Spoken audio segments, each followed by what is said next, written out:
चतुर नाम वपुए तिनके पदवंदन किए नासत विघ्न अनेक मंगल भवन अमंगलहारी उमा सहित जय जपत पुरारी सिय राममय सब जग जानी करहु प्रणाम जोरी जुग पानी करहु प्रणाम जोरी जुग पानी। विवेकानंद जन्मोत्सवाच्या निमित्तानं परमपूज्य निष्काम कर्मयोगी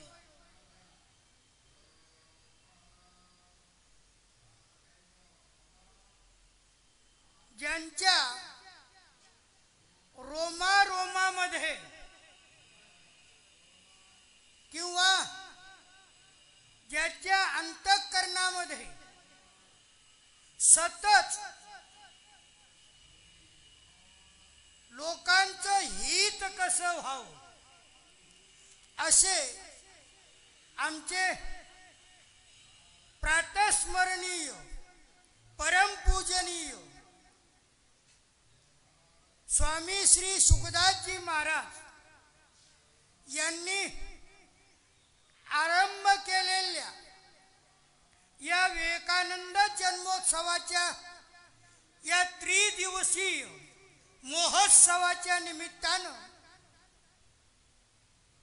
सालाबाजाप्रमाणे मालपाणी सरांच्या प्रेरणेनं ही प्रथम दिवसाची सेवा माझ्याकडे आलेली आहे आणि या निमित्तानं सहज रूपानं परमपूज्य महाराज श्रींनी अनुभूती नावाचा जो ग्रंथ खऱ्या अर्थानं ज्याच्यामध्ये मी अनेक वेळा म्हणत असतो सागर में हे गागर में सागर भरा म्हणजे घागरीत समुद्र भरलेला आहे अशी महाराजांची ही अलौकिक अशा प्रकारची ही अनुभूती अर्थात हा अनुभूती नावाचा ग्रंथ आणि या ग्रंथातून आपल्याला गीता भागवत रामायण नवे नवे संपूर्ण चारी वेदांचं सारही आपल्याला या प्रस्तुत महाराजांच्या अनुभूतीतून श्रवण करायला किंवा चिंतन करायला मिळेल। त्यामुळं सर्वप्रथम मी महाराजांच्या अनुभूती या ग्रंथातून 160 या क्रमांकाच्या अभंगाचं काही काळ चिंतन, कारण ज्या ठिकाणी आपण राहतो ज्यांच्या सहवासानं आपल्याला ही आध्यात्मिक देणगी प्राप्त झालेली, मी तर अनेक वेळा म्हणत असतो की आमचं येवले शास्त्रीजींना बरेच वेळा म्हणतो दामोदर महाराज की आमचं अहोभाग्य आहे की एका थोर जगविख्यात स्वामी रामसूदाजी महाराजांच्या चरणापासून स्वामी संत सुखदास महाराजांच्या चरणाजवळ आश्रय मिळाला। ही भगवत कृपाची, ही संत कृपाची, नाहीतर नोकऱ्या तर अनेक ठिकाणी मिळाल्या असतात नव्हे। मी तर तुम्हाला सांगितलं येथे येण्यापूर्वी मी राजस्थानमध्ये नोकरी शिक्षकच होतो, परंतु मालपाणी सरांनी मला बोलावून घेतलं आणि खऱ्या अर्थानं ही काहीतरी भगवत महाराजांचीच प्रेरणा आणि त्यामुळं हा सहवास मला या ठिकाणी खऱ्या अर्थानं प्राप्त झालेला आहे। असो जास्त उहापोह न करता मूळ विषयाकडे येतो। मुळात तू आहेस निसंग अकर्ता देहासंगे भोगता मानितसे जड देह मीच आहे करता भोगता होय नसताची तुझ झाला असे भ्रम असोनिया ब्रह्म भेद वाटे तुझ अभेद असता वाढली अहंता देहा संगे शुकदास म्हणे स्वयं ब्रह्म तुची भूलला व्यर्थची अभिमाने शुकदास म्हणे स्वयं ब्रह्म तुची भूलला व्यर्थची अभिमाने. महाराजांच्या या प्रस्तुत अभंगामध्ये खऱ्या अर्थानं की महाराजांनी हा जो उत्सव निर्माण केला तो सर्वसामान्य जी जनता आहे ती या अज्ञानरूपी अंधकार त्यांचा दूर व्हावा आणि ज्ञानाचा प्रकाश त्यांच्या अंतःकरणामध्ये प्रगट व्हावा यासाठीच खऱ्या अर्थानं महाराजांनी हा महोत्सव आरंभ केलेला आहे. आणि म्हणूनच महाराजांनी या प्रस्तुत अभंगामध्ये जीवाचं वर्णन करताना म्हणजे खऱ्या पूर्ण भगवद्गीताच या 160 क्रमांकाच्या अभंगामध्ये पूर्ण भगवद्गीतेचं सारच याच्यामध्ये ओतप्रोत भरलेलं आहे. आणि म्हणून सहज रूपाने महाराज याच्यामध्ये सांगत असताना खऱ्या अर्थानं जीव हा अनेक वेळा शुद्धोशी बुद्धोशी निरंजनोशी संसार माया परिवर्जितोशी. खऱ्या अर्थानं जीव काय हा शुद्ध आहे परंतु भगवंतापासून तो विमुख झाला आणि भगवंतापासून विमुख झाल्यामुळं तो खऱ्या अर्थानं या बंधनामध्ये पडला. आता बंधनामध्ये पडला आपण भगवद्गीतेतील 15व्या अध्यायामध्ये 7वा श्लोक ममै वंशो जीवलोके जीवभूत सनातन स्वामीजीचा फार आवडता श्लोक होता कारण याच्यामध्ये चिंतनीय भाव कोणता की जीव भूत म्हणजे भूत म्हणजे झाला हा जीव जो आहे भगवान म्हणतात अर्जुना मम एव अंश एव म्हणजे च निश्चयत्वाचे की मम एव अर्जुना जीव हा माझाच अंश आणि सनातन आज नाही काल नाही सनातन अनादी काळापासून जीव हा मम एव अंश माझाच अंश. फक्त काय झाला हा आपल्या मूळ स्वरूपापासून बाजूला गेला आणि बाजूला गेल्यामुळं तो मूळ स्वरूपाला विसरला. आणि महाराज सुद्धा तोच भाव या अभंगाच्या पहिल्या चरणामध्ये मुळात तू आहेस निसंग अकर्ता. महाराज म्हणतात की जीव हा परमात्म्याचा अंश आणि परमात्म्याचा अंश असल्यामुळं तो निसंग संगरहित अकर्ता त्याच्यामध्ये कर्तृत्व भोक्तृत्व हे काहीही त्याच्यामध्ये नाही. मग जीव मग याला जीवत्व का प्राप्त झालं देहासंगे भोगता मानितसे. हे पंचमहाभूताचं जे शरीर आहे अनेक वेळा मी म्हणत असतो क्षितिजल पावक क्षितिजल पावक समर शरीरा क्षितिजल पावक समीर. पुढची ओळ आठवत नाही. पंचरचित आदम शरीरा गगन समीरा क्षितिजल पावक गगन समीरा. क्षितिजल पावक गगन आकाश समीर म्हणजे वायू या पंचतत्वानं हे शरीर बनलेलं आहे. आणि म्हणून महाराजही म्हणतात की या पंचतत्वाच्या शरीराला जीवानं स्व मानलं आणि स्व मानल्यामुळंच देहासंगे भोगता मानितसे. देहामध्ये आसक्त झाला. या पंचमहाभूताच्या शरीरालाच मीच आणि मी मानलेलं आहे. पाणी आहे का? मीच मानलेलं आहे. आणि त्याच्यामुळं तो त्याच्यामध्ये त्यानं हे कर्तृत्व भोक्तृत्व. गाडे सर, गुळ किंवा पाणी असेल तर पाठवा. आणि देहाच्या सोबत अहंता ममता, त्याच्यामुळं त्यानं स्वतःला तो भोगता मानतो. वास्तव भोक्तृत्व त्यानं लादून घेतलं. मुळात जीव जो आहे तो कर्तृत्व भोक्तृत्व रहित आहे. कारण परमात्म्याचा अंश असल्याचे त्याच्यामुळे तो चिदानंद आहे, सच्चित आनंद स्वरूप आहे. मग असा सच्चित आनंद स्वरूप असलेला जो परमात्मा आहे त्यानं देहासोबत खऱ्या अर्थानं काय केलं की स्वतःला त्याच्याशी म्हणजे वाहून घेतलो. आणि त्याच्यामुळे कारण मानित से जड देह मीच आहे, करता भोगता होय न सताशी. म्हणजे जे जडत्व आहे, प्रकृती आणि प्रकृतीचं कार्य शरीर, या जड वस्तूला त्यानं काय मानलं? मी मानलं. आणि त्या जड वस्तूला मी मानल्यामुळंच करता भोगता होय न सताची. म्हणजे त्याला कर्तृत्व, देहाला मी मानलो आणि देह सर्व काही करत आहे, देहानं सर्व क्रिया घडत आहे असं मानल्यामुळं तो कर्ता आणि भोगता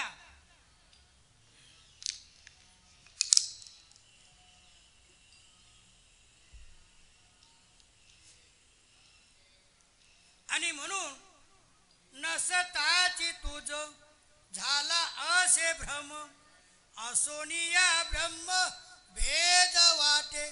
महाराज अभंगाच्या, कारण आपल्याला धावता भाव घ्यायचा आहे आणि नंतर गीतेचं हे काही थोडंसं चिंतन अल्पमतीप्रमाणे आपण घेणार आहोत. कारण नसताची तुझ झाला असे भ्रम, असोनिया ब्रह्म भेद वाटे. तो मुळामध्येच ब्रह्मस्वरूप आहे जीवात्मा, पण ब्रह्मस्वरूप असूनही तो परमात्म्यापासून विमुख झाला. आणि परमात्म्यापासून विमुख झाल्यामुळं तो स्वतःला परमात्म्यापासून तो स्वतःला वेगळा म्हणतो. आणि म्हणून भ्रम आहे. वास्तविक मी अनेक वेळा उदाहरण देत असतो की आपण बस स्टँडवर उभे राहिलो, एका त्या बसमध्ये आपण बसलेलो आहे आणि आपल्या शेजारीच दुसरी बस ती निघायला लागलेली. आपण त्या बसकडे जर पाहिलं तर आपल्याला असं वाटतं, खेड्यातली काही माणसं साधी भोळी, नातू किंवा नात जर लहानशी खाली आली जोऱ्यानं ओरडते, ए कट्टे, अगं गाडी धकली न, चाल लवकर. वास्तविक याची गाडी आहे ते त्याची, गाडी धकली शेजारची, पण पाहतो कुणीकडं? दामोदर महाराज त्या चालणाऱ्या गाडीकडं. चालणारी गाडी म्हणजे हा संसार, हा प्रपंच, ही प्रकृती, हे शरीर, हे सर्व नाशवान, हे चालणार आहे. अखंड कोण आहे? जो त्या गाडीत बसलेला आहे. पण पाहतो कोणीकडं? त्या बसकडं.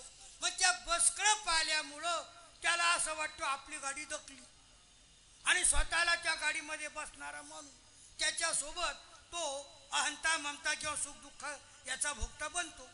आणि जर त्यानं त्या गाडीकडे पाहणं सोडून दिलं, म्हणजे नश्वर प्रकृती शरीर याच्याकडे जर पाहणं सोडून दिलं आणि मूळ आपलं जे तत्व आहे, मूळ मी कोण आहे, कोहम कोहम को अहम, मी कोण मी कोण, या आपल्या मूळ स्वरूपाकडं जर जीवानं पाहिलं तर आपोआपच त्याचं जे अज्ञान आहे कोणतं, की ही गाडी माझी गाडी चालली, आपली गाडी आपली जशी तशीच.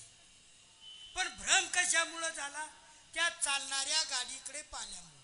आणि महाराजही सुद्धा या अभंगाच्या तिसऱ्या चरणाच्या निमित्तानं प्रत्येक जीवाचं हेच झालेलं आहे. मी अनेक वेळेला कीर्तन महाराज मंडळी उदाहरण देतात. कोणतं? की एका धनगराचं बरं का, की कोणीतरी धनगर मेंढ्या घेऊन वनात गेला आणि तिकडं एका सिंहाच्या त्या सिंहिणीनं एका छाव्याला जन्म दिला. योगायोगानं तिनं जन्म दिला आणि ती सिंहीण जी आहे काहीतरी भक्ष्य शोधायला गेली. आई तिकडे निघून गेली आणि हे त्या मेंढ्याच्या कळपामध्ये सिंहाचा छावा घुसला. त्यात घुसला, आईचा विच्छेद म्हणजे विमुख झाला आईपासून. आई म्हणजे परमात्मा आणि जीव म्हणजे हे हा छावा परमात्म्याचा जीवाचा, तो तिथून वेगळा झाला. त्या मेंढ्याच्या कळपात घुसला, मेंढ्याच्या कळपात घुसला आणि मग त्या धनगरासोबत इकडून तिकडं फिरू लागला आणि स्वतःला काय समजू लागला, मी स्वतः मेंढीच आहे, म्हणजे खऱ्या अर्थानं मी मेंढरू आहे. वास्तविक तो सिंहाचा छावा.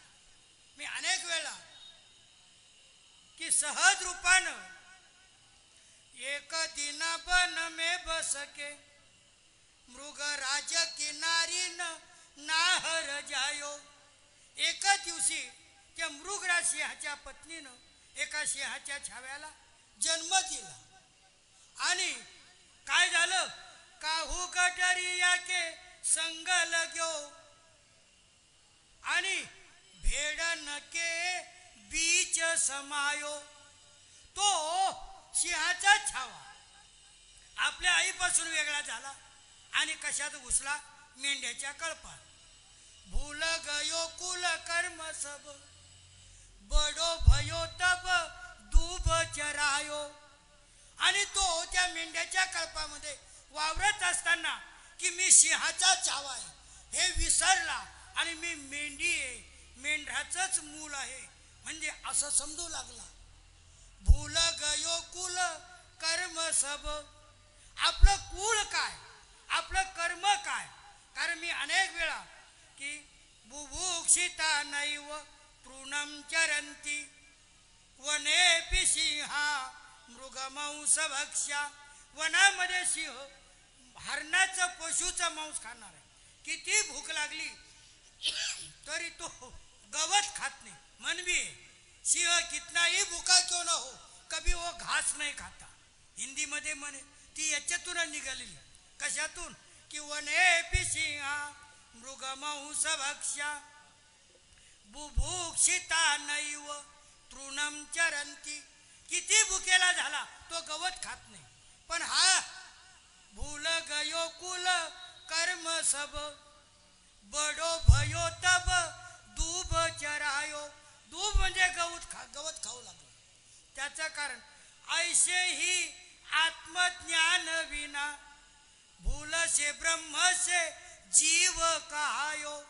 आत्मज्ञानामुळे म्हणजे परमात्म्याच्या त्या मूळ अवस्थेपासून जीव विचलित झाला आणि स्वतःला जीव मानू लागला. वास्तविक ममई वंशो जीव लोके. अहो ज्याचा जो अंश असेल तोच राहील ना.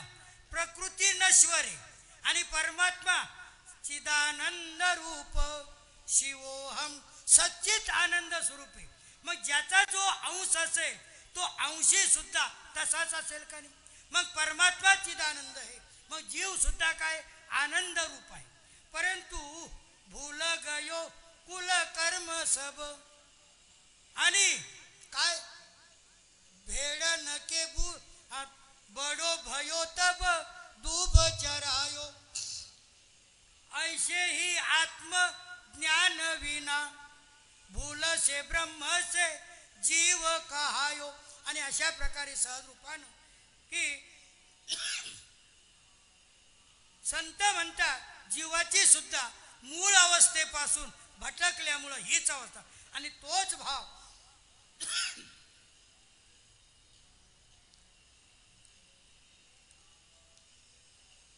महाराजांनी अभंगाच्या 3ऱ्या चरणामध्ये नसताची तुझ झाला असे भ्रम असोनिया ब्रह्म भेद वाटे. भेद काय वाटे. अहो त्या मेंढराच्या कळपात घुसला ना.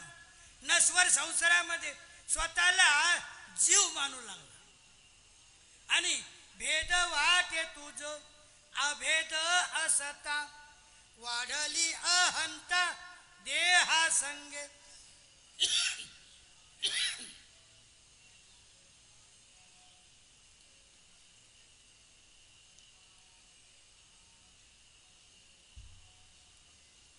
महाराज अभंगाच्या 4थ्या चरणामध्ये वर्णन करताना म्हणतात देहा संगे की देहामध्ये आसक्ती सुटल्यामुळं अहंता ममता कामना याच्या अधीन जीव झाला आणि देहच मी आहे असं मानल्यामुळं भेद वाटे तुझ अभेद असता महाराज या अभंगाच्या निमित्तानं सामान्य जीवाला उपदेश करताना म्हणतात अभेद जीव आणि शिव हे दोन्ही एकच आहे दोन्ही एकही असून फक्त देहामध्ये तादात्म्य बर का झाल्यामुळं तो स्वतःला काय देवापासून वेगळं मानू लागला आणि शेवटी महाराज अभंगाच्या 5व्या चरणामध्ये शुकदास म्हणे स्वयं ब्रह्म तुची भूलला व्यर्थची अभिमाने महाराज म्हणतात खऱ्या अर्थानं अभिमान म्हणजे मी जे अगोदर म्हणालो अहंता ममता कामना जीव हा परमात्म्यापासून वेगळा का झाला अहम मी आणि माझं या नश्वर संसारात मी आणि माझं मानलो बरं का याच्यामध्ये ममत्व मम इदम मम इदम मम इदम मम असं मानल्यामुळं आणि कामना हे नाशवान आहे आजपर्यंत कितीही लोकांना मिळालं पण ते टिकलं नाही पण जे मिळालं नाही जे मिळू शकत नाही आणि जे मिळणार नाही जीव त्याच्या मागे धावू राहिला जे मिळतच नाही अहो आतापर्यंत अनेक लोक मठाधिपती मोठमोठे चक्रवर्ती झाले अहो त्यांना कोणाला मिळालं नाही ते सोबत घेऊन जाऊ शकले नाही मग तुम्ही आम्ही जे बसलोय आपल्याला मिळू शकेल का मिळू शकत नाही परंतु तरी सुद्धा जीव हा व्यर्थची बोलायला व्यर्थची अभिमाने आणि म्हणून महाराजांनी मुळात तू आहेस निसंग अकर्ता देहा संगे भोगता मानित असे जड देह मीच आहे करता भोगता होय नुसताची मानित असे जड देह मीची मानित असे जड देह मीचा करता भोगता होय नसताची तुझ झाला असे भ्रम असोनिया ब्रह्म भेद वाटे तुझ अभेद असता वाढली अहंता देहा संगे शुकदास म्हणे स्वयं ब्रह्म तुची भूलला व्यर्थची अभिमाने शुकदास म्हणे स्वयं ब्रह्म तुची भूलला व्यर्थची अभिमाने गोपाल कृष्ण भगवान माऊली ज्ञानेश्वर महाराज की माऊली शुकदास महाराज की जय वसुदेव सुतम देवम कंसच्या नूरमर्दनम देवकी परमानंदम कृष्णं वंदे जगद्गुरुं कृष्णं वंदे जगद्गुरुं मत्कर्म कृन् मत्परमो मद्भक्त संगवर्जितो निर्वैर सर्वभूतेषु यस्मामेति पांडव प्रस्तुत महाराजांच्या अनुभूतीतील 160 क्रमांकाचं चिंतन झाल्यानंतर भगवद्गीतेतील 11व्या अध्यायातील हा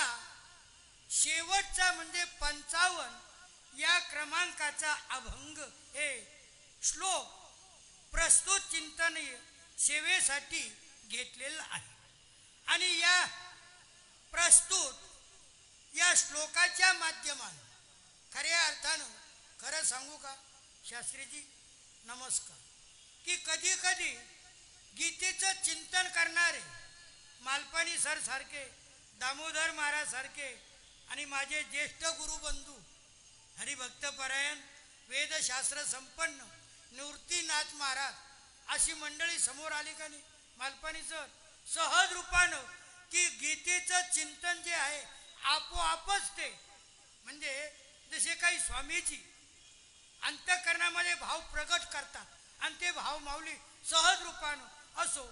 आणि मला खरंच आनंद झाला तुम्हाला समोर पाहून, कारण गये वो दिन ऋषिकेश नाही का, गीता प्रेस गोरखपूर राजस्थान आणि स्वामीजीच्या सोबत सकाळची प्रार्थना गीता भवन नंबर 3 गीता भवन नंबर 1 त्या ठिकाणी जे घालवलेले दिवस असो. मूळ विषयाकडे येतो की मत कर्म कृन मत परमो मद भक्त संगवर्जित निर्वैर सर्वभूतेषु यस्मामे ति पांडव.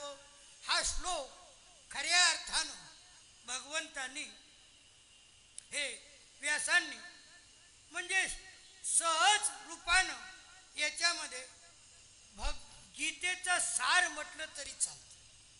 कारण गीतेचं सार काय आहे की शरणागती. बरं का, गीतेचं सार पूर्ण गीता आपल्याला वाचताना जरी नाही आली ना तर कमीत कमी गीतेचं सार एकच आहे आणि ती म्हणजे शरणागती.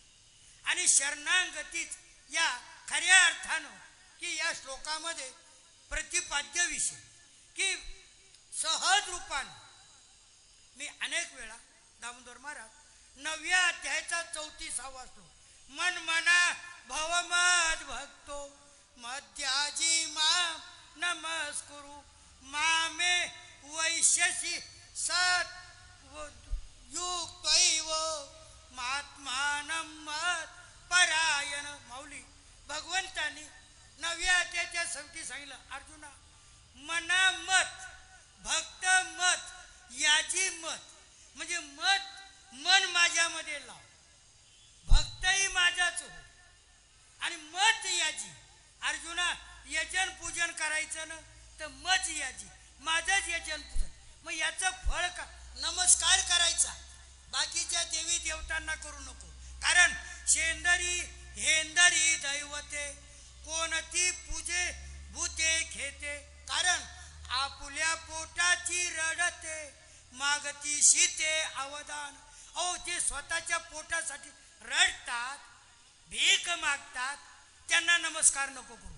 मग माम नमस्कारू. 4 गोष्टी सांगितल्या मनमना भव मद भक्त भव मद याजी भव आणि माम नमस्कारू मलाच नमस्कार कर. आणि असं केल्यानंतर एवम आत्मानम परायणम युक्त असं तू स्वतःला श्रेष्ठ परायण केलं माम्येशसी मला प्राप्त होशील. कारण काय अहो जीवाचं सार मनुष्य शरीर आपल्याला मिळालं का नाही. मनुष्य शरीराचं सार कशात आहे भगवत प्राप्ती. आणि भगवत प्राप्ती हे मूळ हे मनुष्य शरीराचं सार आहे. आणि मग मोक्ष प्राप्त करणं हे या शरीराचं मूळ ध्येय आणि हे साधन आहे. आणि म्हणूनच सहज रूपानं हे सर्व काय आठवलं. तुम्ही असं पुढं बसलं की मला सगळं आठवतं. काय म्हणतो की भगवंताने हे सर्व सांगितलं, परंतु सांगत असताना भगवंताला आपल्या रहस्याचं तत्व कशा प्रकारे बरं का आणि कोण्या रीतीनं समजावून खऱ्या अर्थानं देऊ हे भगवंतानं माऊली सांगितलं. तू असं केलं का नाही माम यशची अर्जुना मला प्राप्त होशील. पण तरी भगवंताची इच्छा पूर्ण झाली नाही. भगवंताला वाटलं आपलं रहस्य कोणत्या रीतीनं कोणत्या तत्वानं आणखी समजून सांगितलं. जसं मी अनेक वेळा उदाहरण देतो, बाया दळणातले खडे बाजूला टाकतात का नाही. म्हणून भगवद्गीता एवढी गोड सर्वसामान्यांना कळे आणि सोप्या भाषेत एवढं गोड चिंतन परमात्म्यानं हे सर्व सांगत असताना मग ते तत्व कोणतं, ते मूळ का रहस्य कोणतं हे सांगायसाठी दामोदर महाराज खऱ्या अर्थानं मनुष्याजवळ दोन प्रकारच्या शक्ती, मनुष्याजवळ दोन प्रकारची शक्ती कोणकोणती माऊली, एक चिंतनीय शक्ती आणि एक पाहण्याची शक्ती. बरं का मालपाणी सर, एक चिंतनीय शक्ती, दोन शक्ती जीवाजवळ, एक चिंतनीय शक्ती आणि दुसरी पाहण्याची शक्ती. मग भगवंताला असं वाटलं जीव हा प्रकृती आणि पुरुष नाशवान शरीर याच्यामध्ये गुंतला, माझ्यापासून वेगळा झाला. मग जीवाला माझ्या स्वरूपाची प्राप्ती कशी व्हावी, तो माझ्या स्वरूपाकडे कसा येईल. मग त्यानं काय करावं माऊली, चिंतन करावं. मग चिंतन करण्यासाठी मग जेथे काही, बरं का आपण सहज रूपानं पाहलो, मग जेथे काही सर्व इतरांपेक्षा वेगळं काही जर वाटेल मग तिथं त्यानं ते चिंतन करावं. मग ते माझं स्वरूप आहे. आपण 10व्या अध्यायातील 16वा 17वा श्लोक जर पाहिला, वक्तुर मर्हस्य शेषेन दिव्यात्म विभूतय, बरं का, या भीर विभूती भीर लोकान की, किंवा त्याच्या पुढचा कथम विद्या महम योगी त्वाम सदा परिचिंतयन. अर्जुनानं भगवंताला प्रश्न केला, या बी विभूती बी इमान लोकान व्याप्य तिष्ठती, हे परमात्मा तू या संपूर्ण जगामध्ये ज्या ठळक ठळक विभूतीनं तू या जगामध्ये व्याप्य आहे ना, मग कथम विद्या महम योगी त्वाम सदा परिचिंतयन. हे योगी माऊली, योगी शब्द का वापरला, योगी ह्या अंतःकरणातला भाव जाणणार आहे. गीतेमध्ये दामोदर महाराज प्रत्येक विशेषण खूप अलौकिक आहे माऊली, की प्रत्येक व्यासांनी द्यायचं म्हणून दिलं नाही, तिथे काहीतरी वेगळा भाव. मग योगीन संबोधन अर्जुनाने भगवंतासाठी वापर की तू माझ्या अंतःकरणातला भाव देवा तू ओळखतो आणि माझा भाव ओळखत असल्यामुळं हे योगीन त्वाम सदा कथम परिचिंतयन. खालची ओळ, केशु केशुच भावेशु चिंतोषी भगवन माया. हे भगवन केशु केशु आणि कोणत्या कोणत्या भावामध्ये मी आपलं चिंतन करू. हे सर्व वापो का करतो, जीवाची दोन शक्ती, एक चिंतन शक्ती आणि दुसरी पाहण्याची. मग भगवंताला वाटलो याला चिंतन करायचं न तर माझं चिंतन कर. मग कोणतं, जे जे भेटे भूत ते ते मानी जे भगवंत, किंवा ज्या ज्या ठिकाणी अलौकिक त्याच्यापेक्षा पुढचं शेवटचे दोन श्लोक ठिकाणी 41-42 10व्या अध्यायातला बघ का, यत यत विभूतिमा सत्वम श्रीमधुर जितमेवा. भगवंतानं सौर विभूती सांगितल्या माऊली, बरं का, आणि नंतर काय सांगितलं, यत यत अर्जुना जे जे विभूतिमत तुला ऐश्वर्ययुक्त श्रीमत शोभायुक्त आणि ऊर्जितम तिसरा शब्द शक्तियुक्त. यत ज्या ज्या ठिकाणी तुला शोभायुक्त ऐश्वर्ययुक्त आणि शक्तियुक्त इतरांच्या पेक्षा वेगळं वाटेल तत्तत ते ते सर्व मम तेजो शसंभवम, ते सर्व माझ्या तेजापासूनच बनले. माऊली भगवंताचं तरी असं वाटलो की पूर्ण सांगणं झालं नाही. मग पुन्हा काय केलं, पुढचा शेवटचा श्लोक 10व्या अध्यायाचा 42. अथवा बहुनयतेन किम ज्ञातेन तवा अर्जुन. भगवंताने अरे अथवा बहुना ज्ञातेन किम, तुला विज्ञेशु किम बहुना. अरे शहाण्या माणसाला जास्त उपदेश करणं काही कामाचं नाही. मग तुला जास्त काय सांगावं की विष्टभ्या मिदम कृष्ण मेकांशेन स्थितो जगत. अर्जुना बाकी सगळं जाऊ दे, पोथी पुराण. अरे एकांशेन माझ्या एका रोमामध्ये हे संपूर्ण जग मी काय केलेलं आहे, धारण केलेलं. शेवटचं मग तुला पाहायचं असेल का नाही, मग जे जे काही या संसारामध्ये तुला आगळं वेगळं या संसारापासून ऐश्वर्ययुक्त, शोभायुक्त, शक्तियुक्त दिसेल ते सर्व माझाच अंश आणि संपूर्ण अनंत ब्रह्मांडे उदरी, अनंत ब्रह्मांड हे एका माझ्या अंशावर स्थित आहे. आता हे चिंतन करण्यासाठी भगवंतानी मालपाणी सर अर्जुनाला हा 10वा अध्याय म्हणजे अभिभूती योग माऊली भगवान म्हणजे आपल्या लक्षात मला नेमकं काय म्हणलं की 10वा आणि 11वा अध्याय भगवंतानी अर्जुनाला का सांगितलं. मग चिंतनीय शक्ती जीवानं कुठं लावावी भगवंताच्या विभूती योगामध्ये जे जे दिसेल ते परमात्ममय बरं का. आणि त्यानंतर मग अर्जुनाच्या अंतःकरणामध्ये जसं आपण म्हणतो अरे बापरे देव एवढा आहे अश्वत्थ सर्व वृक्षानाम देवर्षी नांचन ते जे चिंतन करायला गेलं गोडच म्हणजे की हिमालयोस्मी पर्वतानाम मी पर्वतामध्ये अर्जुना मी हिमालय. मग अर्जुनाच्या अंतःकरणामध्ये भाव निर्माण अरे बापरे हिमालय एवढा देव आहे तू असा आहे महर्षीमध्ये भृगू आहे याच्यामध्ये ते आहे असा तू आहे. मग अर्जुनाला असं वाटलं मग अशा रूपाचं आपण काय करावं माऊली दर्शन करावं बरं का.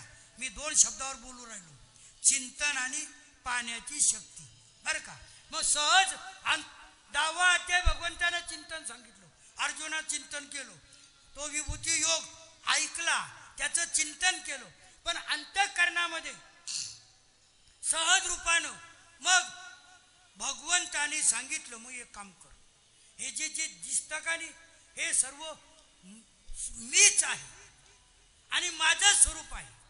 अनेक वेळा म्हणजे जे जे दिसतं याला व्यक्ती न समजता हे जेवढं काय आहे हे संपूर्ण जसं असंशयम समग्रम माझं जे समग्र रूपेनं ते तू आता जाण नाही ते पहा.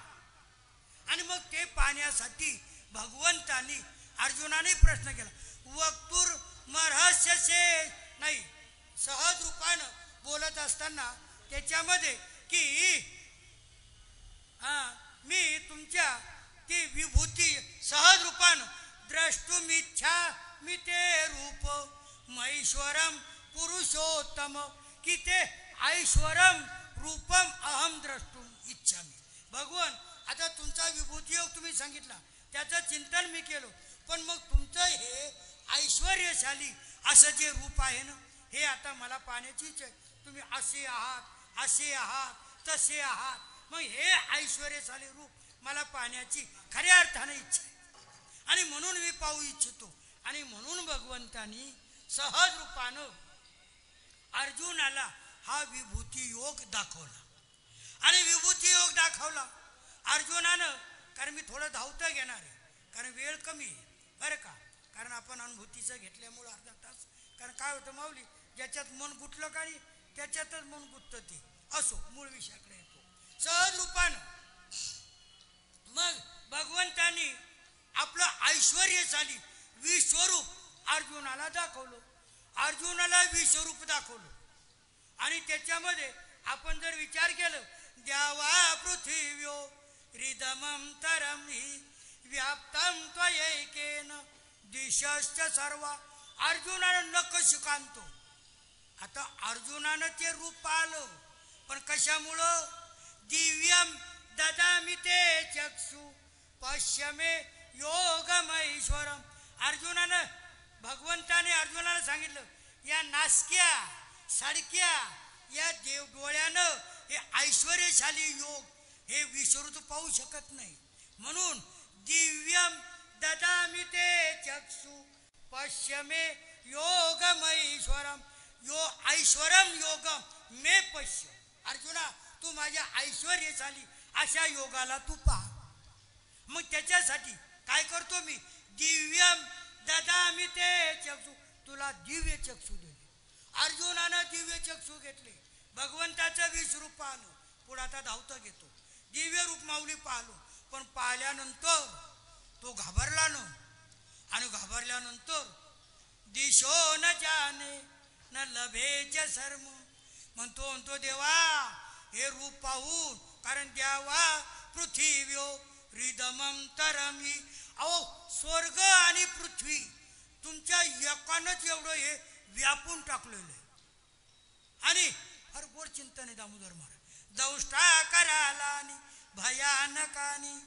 अरे का ते अकराळ विक्राळ दाडा, ते भयानक आपलं रूप. आणि हे पाहून मी आता काय झालो, मे मनः प्रव्यथितम. देवा माझं मन व्यथित झालं. आता मी हे आपलं विश्वरूप पाहू शकत नाही. मी घाबरलेलो आहे. आणि मीच नाही, दिशो न जाने न लभेच्या शर्म. पूर्व कुणीकडं पश्चिम कुणीकडं या दिशाही सुद्धा मला कळत नाही. दिशाभूल झाली का मनुष्य घाबरतो, गांगरून जातो, त्याला कळत नाही. मग तो विचलित होतो, व्याकुळ होतो. तीच अवस्था अर्जुनाची झालेली आहे. आणि तो म्हणतो सहज रूपाने भगवंतानी पुढं गोड चिंतने. माते व्यथा माच विमूढ भाव. बर का, अरे अर्जुना मा व्यथा इदम रूपम पाहून तू घाबरू नको. पण तरी मग काय झालं, अर्जुन म्हणतो देवा अहो मी तुमच्या सोबत राहिलो खेळलो वगैरे सर्व, मग तुम्ही नेमकं कोण आहे, बरं का कोण आहे तुम्ही. मग त्यानंतर 11व्या अध्यायाच्या 32व्या श्लोकामध्ये कालोस्मी लोक. माऊली हे काय तुम्ही दिसले का सुरू होऊन जातं पहा, कारण अध्यायाचं गीताच खरंच गोड आहे महाराज. कालोस्मी लोक क्षयकृत प्रवृद्धो लोकांसमार तुम्ही ह प्रवृत्त. मी अनेक वेळा सांगत असतो, महाभारत मालिका जवळपास लोकांनी पाहिली. आणि ती महाभारत मालिकेमधलं जे मैं काल हूँ ते मैं काल हूँ या 32व्या श्लोकाचं चिंतन आहे. कालोस्मी लोक क्षयकृत प्रवृद्ध लोकांसमार तुम्ही ह प्रवृत्त. म्हणजे भगवंतानं अर्जुनाला घाबरू नको का, ऋते त्वाम्न भविष्यन्ति सर्वे येव स्थिता प्रत्यनिकेषु योधा. अरे प्रत्यनिकेषु या सर्व तुझ्या समोरचे सैन्य, अरे त्वामृते तुझ्याशिवाय यामध्ये कोणीही अर्जुना शिल्लक राहिलं नाही. अर्जुनाच्या मनात भाव झाला होता, या मोठ्या मोठ्या यांना कसं काय मारता येणार. भगवंतानी शेवटी सांगितलं तू घाबरू नको. मयैव ते निहता पूर्वमेव 33वा श्लोक. अरे काय आणि काय करे अर्जुना, तस्मात् उत्तिष्ठ यशोलभस्व जित्वा शत्रून् भुंक्ष्व राज्यम समृद्धम. उत्तिष्ठ आणि शत्रून जिंकवा, अरे समृद्धम राज्यम भुंक्ष्व. अर्जुना समृद्ध अशा प्रकारचं या राज्याचा उपभोग घे, तू घाबरू नको. मयैव विदित, बरं का मया एव पूर्व येते निहिता. हे सर्व मी अगोदरच मारलेले म्हणजे ज्याचं आयुष्य जेवढं लिहिलेलं आहे तो तेव्हा जात असतो. हे आमका इंजेक्शन दिलं असतं की आज जगला असतं, चुकीचं आहे. परमात्म्यानं ज्याचं त्याचं आयुष्य लिहून ठेवलेले आणि तोच भाव सहज रूपानं. आणि म्हणून मयैव ते निहता पूर्वमेव निमित्त मात्रम. सर्वसामान्याला गीतेच्या रूपानं भगवान उपदेश करतात. आता अर्जुन निमित्त आहे, पण भगवद्गीता ही आपल्यासाठी सांगितली. निमित्त मात्रम भव सव्यसाची. हे सव्यसाची दोन्ही हातानं बाण चालवणारा, उजव्या आणि डावा. काही माणसं डाखोरे असतात, आडनावाचे नाही बरं का, डाव्या हातानं खाणारे, काही उजव्या हातानं. पण अर्जुन सव्यसाची दोन्ही हातानं बाण चालवणार होता. आणि म्हणून भगवंतानं विशेषण दिलं, हे सव्यसाची उत्तिष्ठ मया पुरमेव नीता. तू फक्त काय हो, निमित्त मात्रम भव सव्यसाची. हे अर्जुना तू फक्त निमित्त हो. आता अशा प्रकारे भगवंतानी गोड अशा सहज रूपानं. परंतु अर्जुन म्हणतो देवा काही हो बरं का, परंतु मला कानी हे तुम्ही पूर्वीच रूप दाखवा बरं का. आणि मग भगवंतानी वेळ कमी असल्यामुळं धावतं घेतो. आता म्हणतो घरी, पण ती माऊली गुतल्यावर ते येतच पुढं, करू तरी काय आहे का नाही. असो मूळ विषयाकडे येतो. मग भगवंताने काय केलं, त्याला आपलं बरं का चतुर्भुज रूप दाखवलं माऊली. आणि चतुर्भुज रूप दाखवलं आणि दाखवल्यानंतर भगवान त्याला म्हणतात, खरं सांगू का अर्जुना, अरे हे रूप आहे नाहम वेदैर न तपसा न दाने न चेजया शक्य एवं. कारण आता मूळ विषयाकडे यायचं, मला जो श्लोक चिंतनासाठी घेतला त्याच्याकडे यायचं, म्हणून ही पूर्व प्रस्तावना. नाहम वेदैर न तपसा न दाने न चेजया शक्य एवं विधोद. एवं विदम म्हणजे हे चतुर्भुज रूप, एवं विदम द्रष्टू, हे जे चतुर्भुज रूप तू पाहू शकला ना, तपसान दानेन इज्जयान. अरे दान तप ज्ञान यानं नाही बरं का. मग स्वामी रामसुदाजी महाराज फार गोड उदाहरण द्यायचे. कसं म्हणजे 100 रुपयाची बाजारातून आपण घडी विकत घेतली, ती 100 रुपयाची आहे का? नाही. जर त्यानं आपल्याला 100 रुपयाची घडी दिली तर नक्कीच ती 80-90 रुपयाची असली पाहिजे, तेव्हा त्यानं आपल्याला 100 रुपयात दिली. म्हणजे जी वस्तू बरं का ज्या साधनानं मिळते, म्हणजे खऱ्या अर्थानं ते साधन त्याच्यापेक्षा कमीच असलं पाहिजे. मग हे जे साधन आहे त्या साधनानं जे साध्य प्राप्त होतं भगवत, म्हणजे भगवंतापेक्षा साधन मोठं झालं का नाही.